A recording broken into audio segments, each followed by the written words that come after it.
Whenever we're seeking God, a lot of questions come to mind, such as who is God and what is He like? Where do we come from and why do we exist?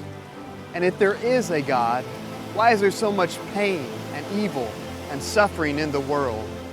And on a personal level, does God have a plan for my life? My first year in ministry, I was serving with a group of Christ followers as a minister in a church. And there was a young girl in the group named Chelsea. And she was the sweetest, kindest little girl. And we found out one evening that she had leukemia. And just 2 days later, she passed away. And I can remember going through her notebook, and it was just God saturated, filled with thoughts and questions and poems about God. And she asked me to speak at her funeral, something no little girl ought to ever have to do. And it drove me to ask some of these same questions again. And so I went back to the Bible, looking for answers. The Bible is a big book, filled with a lot of smaller books. But overall, it tells just one story, a story of faith, hope, and love, and ultimately, a story of redemption.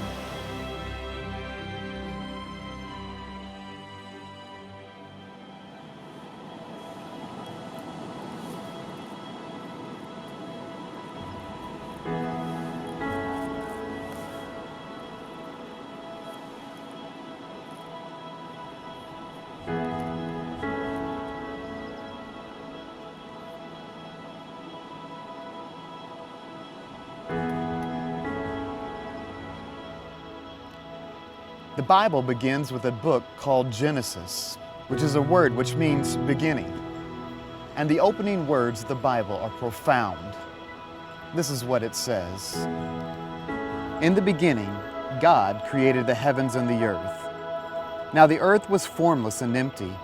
Darkness was over the surface of the deep, and the Spirit of God was hovering over the waters. And God said, "Let there be light," and there was light. And God saw that the light was good, and He separated the light from the darkness.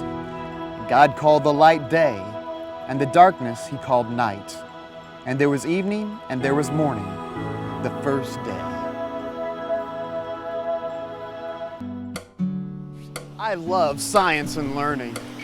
When I was 12, I received a telescope for my birthday, and I loved looking up at the stars and the moon and thinking about the universe. When I was in college, I received a biology degree, and I was even accepted into medical school. So I believe in science, and science has helped tremendously improve our lives and helped us make some amazing discoveries. Scientific explanations have helped us understand much about the world. The scientific theories about the origin of life all begin with the earth, water, and amino acids. But where did these things come from? The Big Bang Theory says that the universe began with a superheated ball of mass which exploded, providing a scientific explanation for how the universe came to be expanding, which it certainly is. But the question I always had was, where did the superheated ball of mass come from? You see, these theories all assume creation.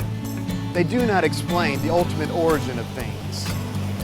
That is why for me, whenever I've doubted my faith, I've always come back to this. This world and this universe had to come from somewhere. And for me, that means that there must be a God, and that has profound implications for my life.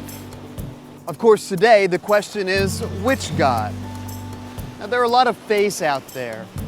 Islam, Buddhism, Hinduism, Judaism, the New Age movement, and Christianity.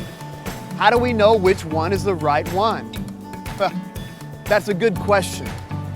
But for now, just encourage us to examine the biblical account and see if it doesn't ring true and well describe our world as we know it. According to the biblical account, God created the land and the seas, the plants and the trees, the sun and the moon, the creatures of the sea, and the birds in the air, and the creatures that crawl upon the ground. And there was a pattern in this creation. Each time that God created something, God saw that it was good. So what do you think? What do you think of this biblical account? And what evidence do you see that points towards a creator of the universe?